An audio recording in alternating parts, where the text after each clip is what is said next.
3교시 수업을 시작하겠습니다. 네, 2교시 영상에서 게임 제작 과정과 여러 소프트웨어들에 대해서 살펴봤는데요. 3교시에는 게임 제작 과정에서 활용할 수 있는 AI들에 대한 얘기를 좀 해보려고 합니다. 아직은 게임 제작에 직접적으로 활용할 수 있는 그런 멋진 AI가 나와 있진 않지만 한번 얘기를 해보자면 게임에서 인공지능, AI는 그 초기부터 사실 중요한 역할을 해왔습니다. 게임 디자인의 일부로, 그러니까 AI는 그 플레이어와 상호작용하는 그러니까 NPC, 게임 환경의 동작, 이런 것들을 담당해 왔는데요. AI가 게임에서 언제부터 활용됐고 어떻게 발전해 왔는지 간단하게 살펴볼게요. 요거 앞에서 제가 봤던 그 영상들인데요. 퐁이랑 팩맨의 영상이죠. 이 게임들에서도 지금 AI가 활용이 되고 있어요. 이 공을 따라 움직이는 상대방의 패드를 구현을 했고 유령들이 간단한 규칙을 가지고 지금 움직이고 있죠. 이 플레이어를 쫓아가는 그 행동들을 하고 있죠. 추적하거나 도망치거나 하는 그런 단순한 알고리즘을 기반으로 AI가 활용이 되고 있습니다. 7, 80년대에. 그리고 이것도 아까 봤던 그 둠과 하프라이프죠. 요때 1990년대에는 그래픽만 봐도 훨씬 발달된 게 보이잖아요. AI도 같이 발전하기 시작했는데 이 NPC들의 행동이 조금 더 정교해지고 좀 전략적인 플레이를 위한 AI 시스템이 도입이 됐습니다. 그래서 둠에서는 적들이 이제 플레이어가 어디 있는지 그 위치를 인식하고 쫓아오거나 공격하는 그런 간단한 AI가 사용이 됐고 하프라이프에서는 적의 엄폐, 협동 공격 이런 것들 플레이어와의 상호작용이 조금 더 정교해진 그런 모습을 보여주고 있습니다. 2000년대 들어서는 AI가 어떤 환경에 적응하거나 플레이어의 행동에 따라서 좀 변화하는 그런 기술이 도입이 되었고요. 게임 엔진의 발전으로 AI를 구현하는 게 조금 더 직관적이고 조금 더 쉬워졌죠. 쉬워졌고 지금 보여지는 이 영상은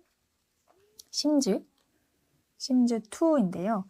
AI가 캐릭터의 욕구와 감정 상태를 기반으로 행동을 결정하는 그런 기능이 지금 들어가 있습니다. 2010년대로 넘어오면 이제 딥러닝과 강화학습이 발전하면서 조금 더 이제 정교하고 조금 더 인간적인 행동을 구현할 수 있게 되었고요. 레드데드 리뎀션 2에서는 어떤 NPC가 그 고유한 루틴을 되게 루틴을 보여주고 현실적인 행동들을 보여주고요.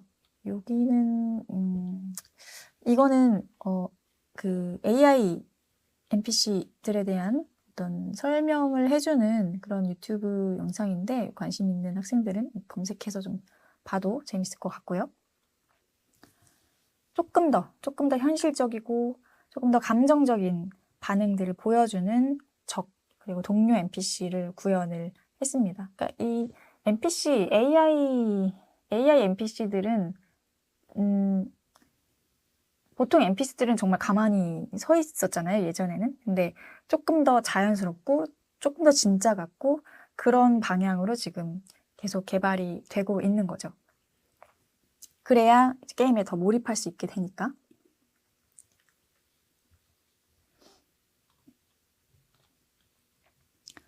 네, 게임 제작 과정을 설명했던 그림이 보여지고 있는데요. 이렇게 제작 과정을 제작 파이프라인이라고 얘기하기도 합니다. 제작 파이프라인이라는 것은 게임 개발의 그 모든 단계를 효율적으로 구조화하는 걸 말하는데요. 아무리 이 단순한 게임이라도 이 파이프라인이 조금 단순화되면 그 좀 제작 기간 자체, 제작 기간이 곧 비용이기 때문에 기간과 비용을 줄일 수가 있어서 AI로 대체할 수 있는 부분이 있다면 많은 시간과 비용을 세이브할 수 있게 되겠죠. 그래서 게임 제작 과정 그 파이프라인 안에서 어떤 부분을 좀 AI를 활용해서 대체할 수 있을까? 그 가능성에 대해서 좀 알아보려고 해요.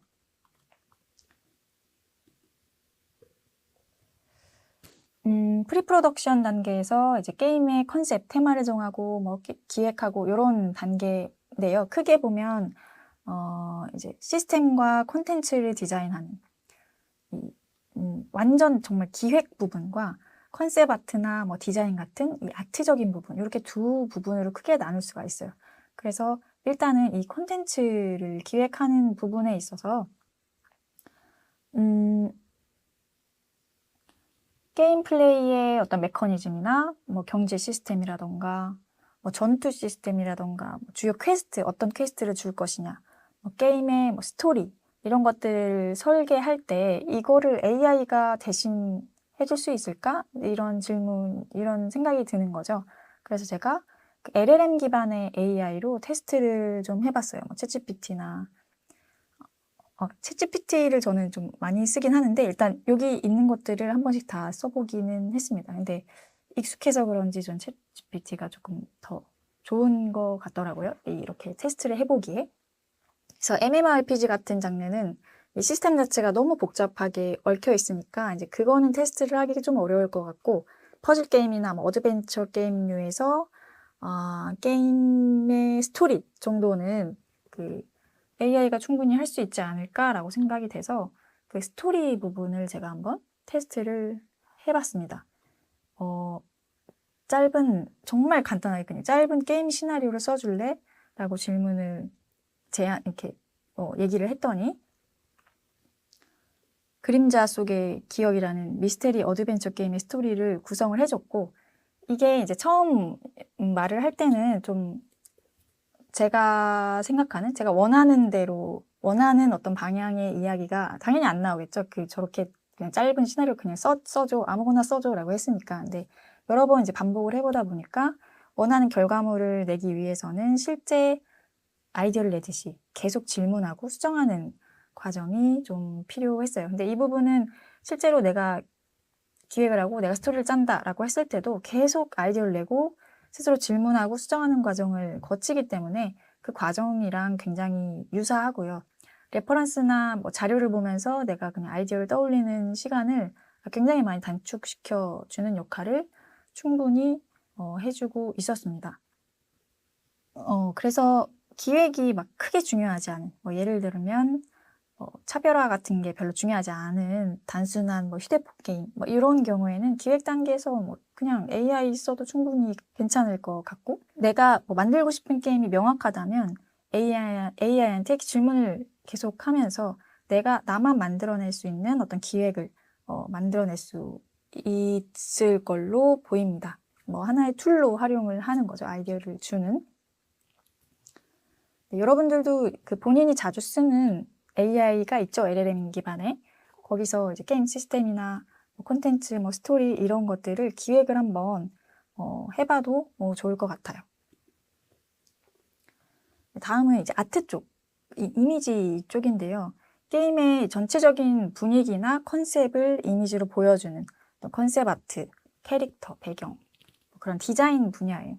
컨셉 아트는 이미 좀 업계에서도 더 이상 컨셉 아티스트를 뭐 뽑지 않는다, 뭐 이런 말이 나올 정도로 뭐 달이라던가 스테이블 디퓨전이라던가 뭐 미드저니 뭐 이런 이미 유명한 그런 생성형 AI로 원하는 이미지 생성이 꽤 훌륭하게 가능하고요. 카메라 뷰도 이제 원하는 대로 조정이 가능하고 이미지의 연속성도 많이 개선이 됐습니다.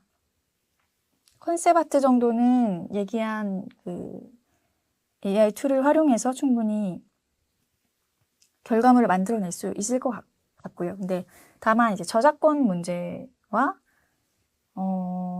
내가 그 원하는 이미지랑 100% 일치되는가, 일치되는 아트웍을 만들어낼 수 있는가라는 부분에 있어서는 여전히 좀 한계가 존재하기 때문에 뭐 1인 개발 게임이라던가 아트 퀄리티가 그렇게 중요하지 않은, 혹은 내가 개발자인데 뭐 이미지 작업을 조금 레퍼런스처럼 활용을 하고 싶다, 이런 경우에는 충분히 활용 가능한 정도까지는 온 것 같아요.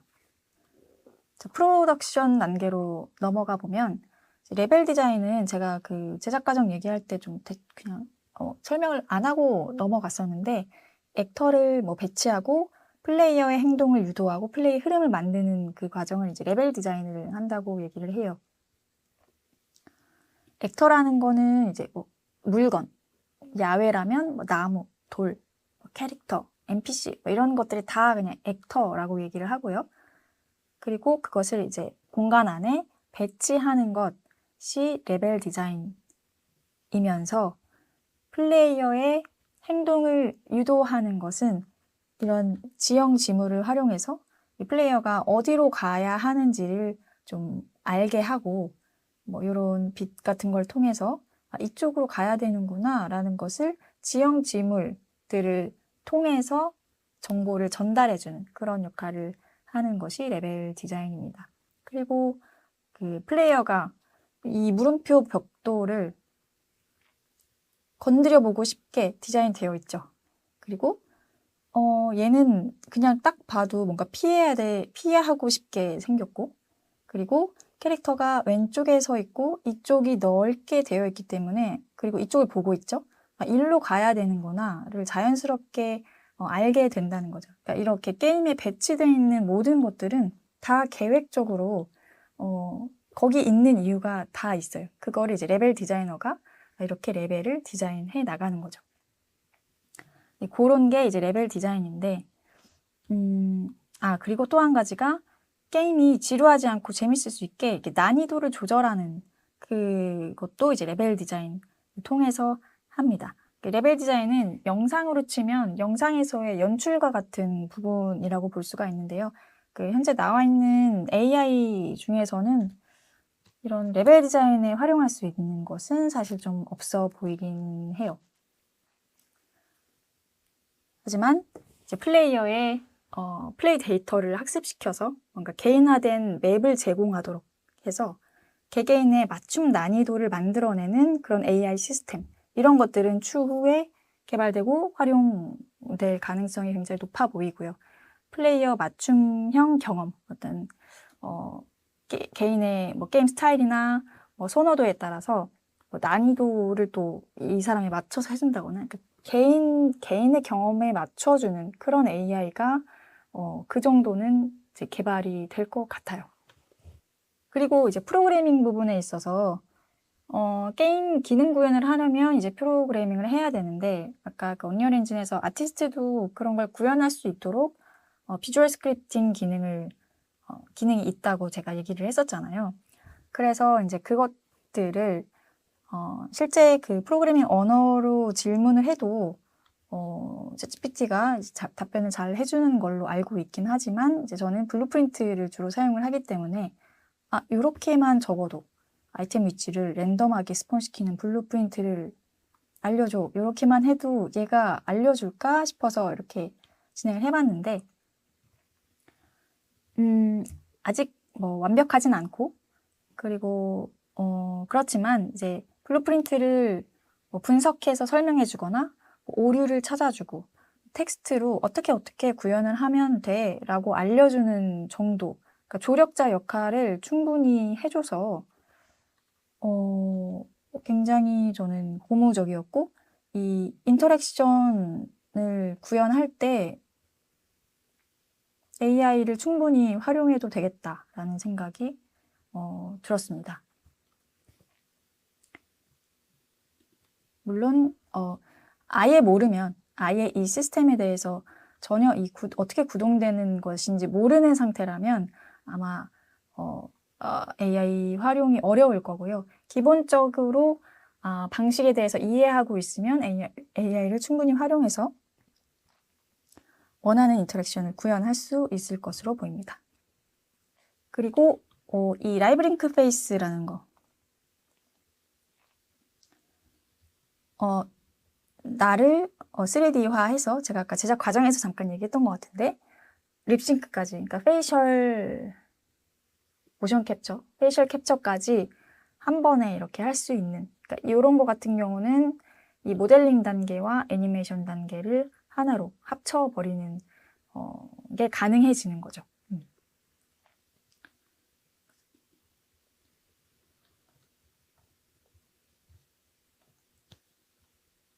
그리고 챗 아바타라는 것을 활용해서 이렇게 채팅을 통해서 뭐 어떤 캐릭터를 만들고 싶다, 어떤 느낌의 어떤 얼굴을 만들고 싶다, 이거를 이 상대와 AI와 채팅을 하면서 이 캐릭터 모델링을 이렇게 만들어요. 그래서 이것을 그 메타휴먼으로 보내서 이렇게 움직임까지 넣는 거. 이것도 마찬가지로 AI로 모델링, 캐릭터 모델링을 한 다음에 리깅, 애니메이션 단계까지 이렇게 하나로 통합해 버릴 수 있는 그런 파이프라인을 만들 수 있는 거죠. 점점 제작 단계가 축소되고 더 손쉽게, 더 쉽게, 빠르게 만들 수 있는 방향으로 지금 AI가 열심히 발전이 되고 있습니다.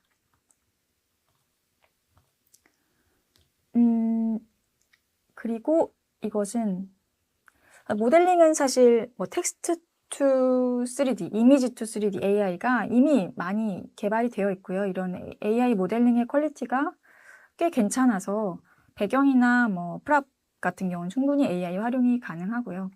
그 메타에서 그 사피엔스라는 모델을 발표를 했는데 이거는 이미지 to 3D인데요.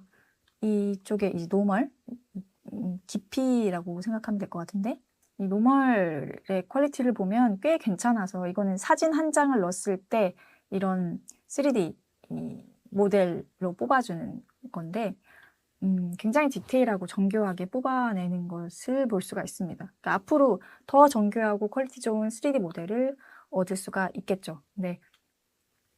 형태적으로는 그런데 이런 사실 움직임을 줄 캐릭터는 이런 와이어들의 그 방향성, 형태 이런 것들이 중요한데 그런 점은 굉장히 좀 많이 간과되고 있죠. 그 부분만 이제 나중에는 사람이 하게 되지 않을까 정리하는 것들 그렇게 생각이 되고요. 리깅에 있어서도 왜곡이 많지 않은 안룡이까지도 될 것 같아요. 근데 인덕이 같은 경우는 오토 리깅은 조금 힘들 것 같고 이렇게 위치만 여기 어디가 팔꿈치고 어디가 무릎이고 이것만 알려주면 이렇게 자동으로 자기가 뼈를 심고 움직임까지 붙여서 그렇게 자동으로 리깅을 해주는 그런 오토 리깅, AI를 활용한 오토 리깅 툴도 지금 나와 있는 상태입니다. 디테일이 조금 떨어지긴 하지만 그거는 이제 앞으로 조금 더 보완되어 나가겠죠.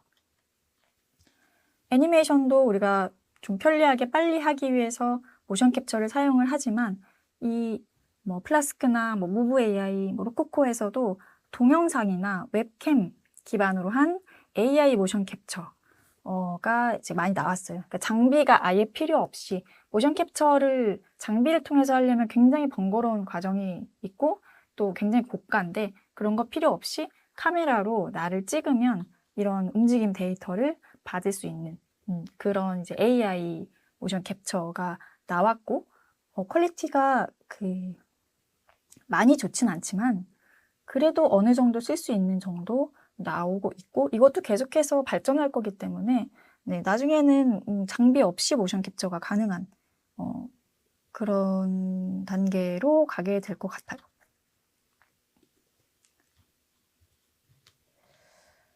그리고 뭐 이런 거 같은 경우는 아예 이 제작 과정 자체를 무시하고 그냥 신경망 기반 게임 엔진을 제작을 했고 이거 우리 많이 봤죠? 둠, 그 3D FPS 게임. 이 둠이라는 게임을 초당 20프레임 이상의 속도로 인터랙션이 가능하도록 AI로 시뮬레이션한 그러니까 게임 플레이를 학습시키고 그 데이터를 이용해서 신경망 훈련을 시켜서 현재 프레임 기준으로 다음 프레임을 예측해서 이미지를 생성하는 방식으로 이렇게 게임을 제작한 그런 연구도 있었어요. 그래서 이게 정말 제작 과정 자체가 완전히 새롭게 뒤집힐 수도 있겠구나라는 생각이 드네요.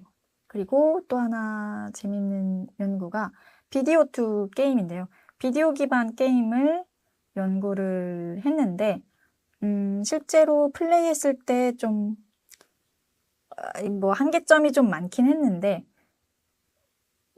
이 공간을 영상으로 찍고 그 위에서 캐릭터가 이제 게임 플레이를 하는 뭐 그런 류의 게임이에요. 이것도 굉장히 재밌는 접근인 거죠. 그러니까 앞으로 어떻게 기술이 개발될지는 모르겠으나 정말 창작자한테는 저는 좋은 환경으로 가고 있다고 생각을 하고요. 정말 빠르게 AI가 발전을 하고 있고 벌써 다가온 것 같지만 그 미래 사회에는 누구나 아이디어만 있으면 콘텐츠를 만들 수 있는 그런 환경으로 제작 환경이 변화되고 있다는 게 좀 느껴집니다. 물론 그 AI를 활용한다고 해서 그 전공자들처럼 그 고퀄리티의 콘텐츠를 만드는 것은 어려워요. 그러니까 그 비전공자들이 봤을 때는 그걸 차이를 못 느끼지만 사실 그걸 계속 하는 사람들이 봤을 때는 AI를 활용했다고 해서 정말 잘 만든 그런 콘텐츠가 나온 건 아직까지 저는 못 봤거든요. 그래서 그런 것까지는 어려울 것이나 그 AI가 어쨌든 하나의 툴로서 활용이 되면 그 전공하지 않은 그러니까 이런 작업을 하지 않았던 사람들에게 그 어떤 허들이 굉장히 낮아지는 건 확실해서 그러면 누구나 이제 콘텐츠를 만들 수 있는 그런 환경이 올 텐데 그러면 정말 중요한 게 뭘까라고 생각해 봤을 때 아까 그 정말 생각을 많이 해야 되고 플레이어를 고려해야 되는 레벨 디자인 같은 경우는 지금 대체할 만한 AI가 사실 저는 못 찾았거든요. 그런 것처럼 이제 무엇을 어떻게 만들 것인가가 점점 중요해지는 세상으로 가고 있지 않은가라는 생각이 좀 드네요. 여러분들은 또 이 세 개의 영상을 보면서 어떤 생각을 했을지 조금 궁금합니다.